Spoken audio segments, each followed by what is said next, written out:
Prairie Ranch Rad Radio single barrel pick number 1 is available in about 40 minutes. Exclusively at NorCal Bottle Shops. And CK from NorCal Bottle Shops joins us again in studio. Hello, sir. Yeah. Hello. CK. We were just talking again off the air, and we were talking yesterday when I was at the Folsom Bottle Shop. Yeah. And you and I spent yesterday texting each other, keeping up with the fact that we never stopped drinking this bottle because it's extraordinary. I texted you later in the day. I was like, dude, I can't believe how good this bottle is. Yeah. And you said yesterday at Folsom Bottle Shop, of the last, what is it, two dozen barrels you've done, you think this is the best one? This is the best barrel I've ever done. Wow. It'll be online at NorCalBottleShops.com at 9 a.m. Do we have anything in place to not crash the website today? Yes. Okay. Everything's taken care of. Also, we have a number of limited bottles at Rockland, Marysville, Carmichael, and Folsom Bottle Shops. That's also at 9 a.m. 30 of them have just left our secret studios, hand-signed by the entire Rad Radio team, including my wife, Christina, who helped Brandon and CK and I pick out this barrel. They will be available only at Rockland and Folsom Bottle Shops, beginning at 9 a.m. We also got this email from Adam, who says, in my profession, I provide alcohol to all types of various events around town and in the state, including an annual golf tournament at Pebble Beach, where the product donation is usually over $10,000. I usually get the product from a chain store that promises more beverages. After you introduced us to CK and seeing him on RADTV, I thought, why not give my business to a local owner who is endorsed by my favorite radio show? Oh. So I gave Rockland Bottle Shop a call, and I told CK what I needed, while also shopping at my normal store. Well, the organizer of the event had to up their time frame for the product delivery, so I just went with my usual store. Big mistake. CK texted and then called me personally with a price $1,500 under what I had just paid the other store. Oh, God. I told him I had already paid, but I needed 2 bottles of Blanton's, an incredibly hard item to find. CK said, no problem, my friend. I can have them in a couple days. And voila, they were there. I went to pick them up, and CK came to the store. We talked, and I told him that he had earned my business for all of the events I sponsor, over $20,000 per year. Oh, my God. I just got the chills. That's so amazing. Yeah. I love that. He told me to call him personally whenever I needed anything. Me too. It shows this show works. CK. I was kicking myself all the way home that I couldn't have used him for my golf event. That's a great story. Yeah. He came in and, we had talked about it, and we just couldn't get it in time for him because it was such a short time. Yeah. And but from that point on, we had a conversation, and he was like, "Yeah, we're definitely gonna go with you." I was surprised the fact that we were, normally mom and pop stores are known for, overpriced everything, but that's why we are what we are, because we try to keep our prices the right way. And it's even more touching the fact that we beat the big box chain. Yeah. Well, that personal touch. Of, you know, well, and helps. that's a couple of things there. First of all, Adam, he's a huge, long-time maggot, huge fan. I recognize his name. And he always signs with where he works because I think he knows that since he's part of the distillery or spirits industry, I'll always read his email. But he also mentioned something that is also really unique about you, is that you have this amazing whiskey and bourbon selection. You know your stuff, and you can get anything. Yes. You are constantly saying, and you're like, I've asked you, I've had other people, things you can't find anywhere. You can't get them online. You can't get them shipped from Scotland, and you have them in 2 days. Yeah.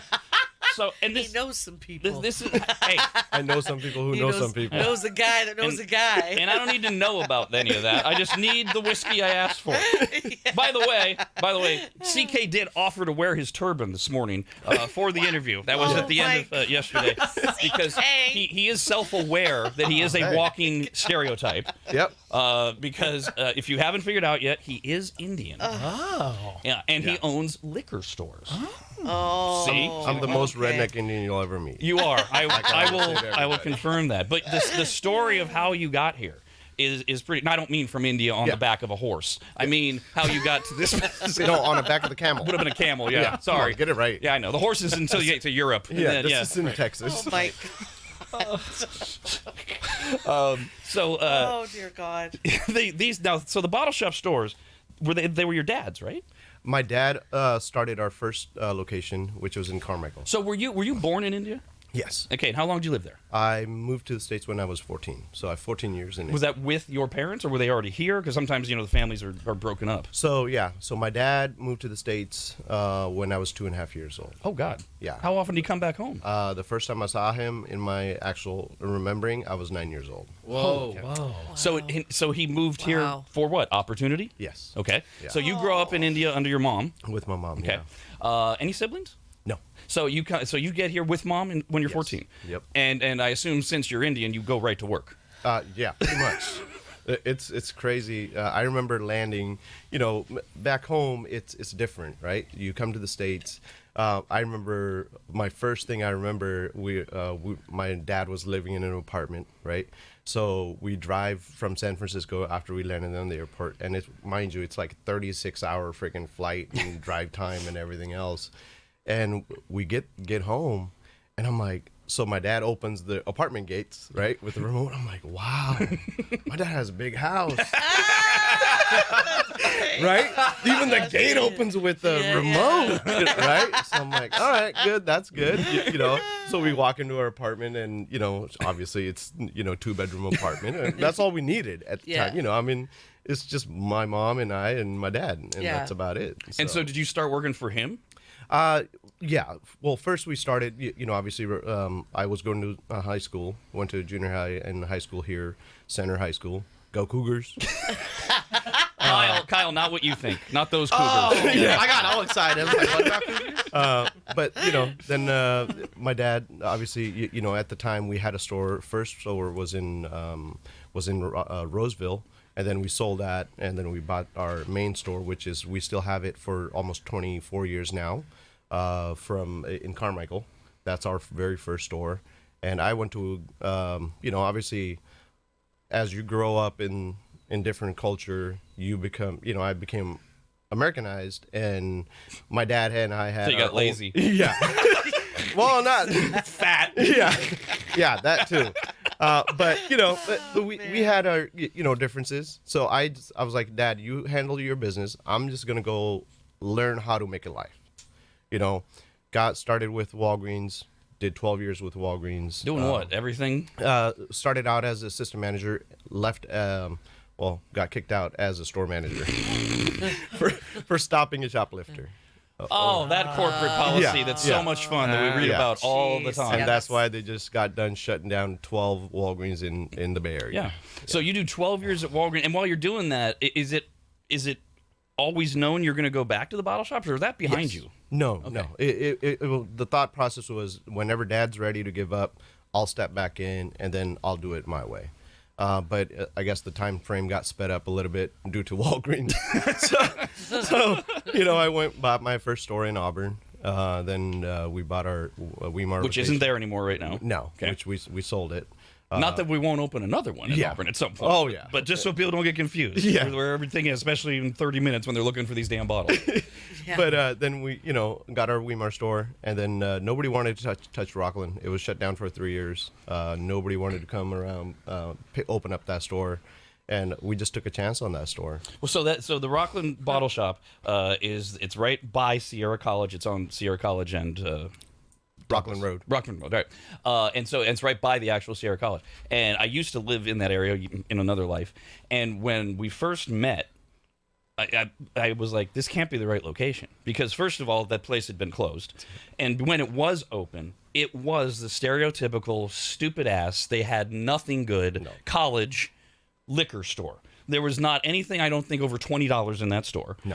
Of any type of quality. And I'm like, this guy's insane. Are you? No, I'm not going to advertise him. Because I'm assuming before I walk in that it's the same product. I'm like, how am I going to let this guy down easy?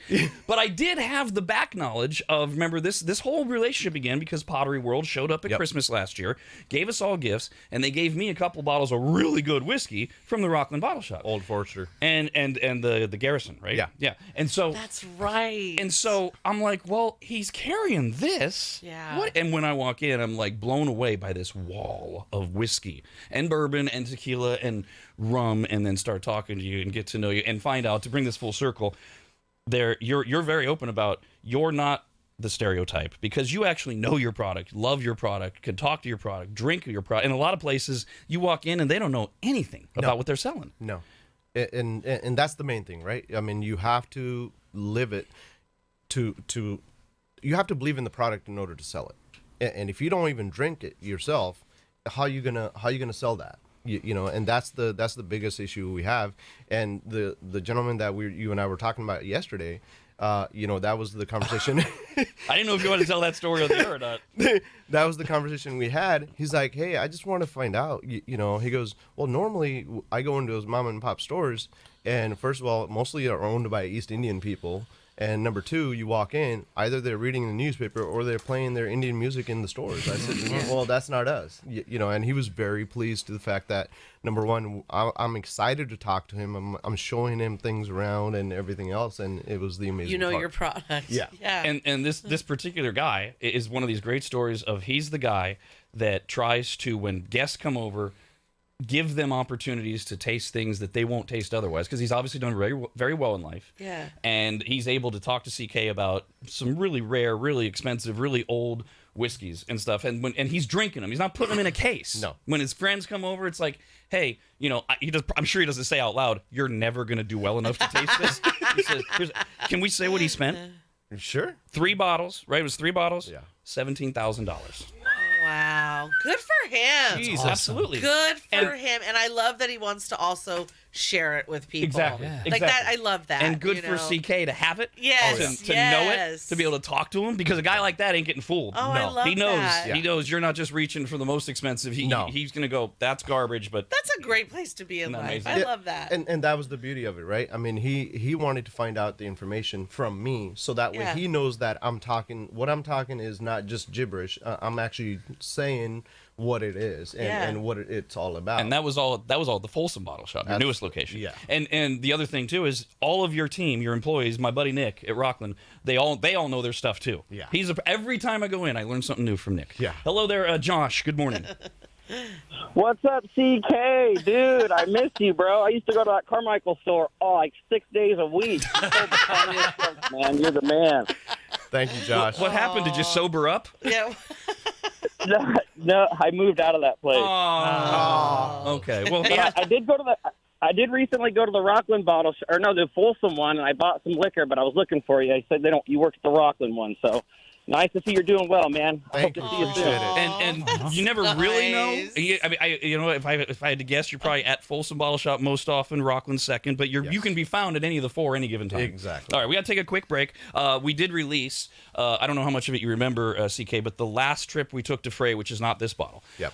We posted this morning on RADTV at members.radradio.com the limo ride home. Oh, boy. With Kyle's antics. Oh, Yeah. boy. I wish I had a bottle with a nipple on it, so then Kyle would have really slept. Oh, man. That would have been nice. So those videos are posted in honor of the release of the Frey Ranch Rad single barrel pick.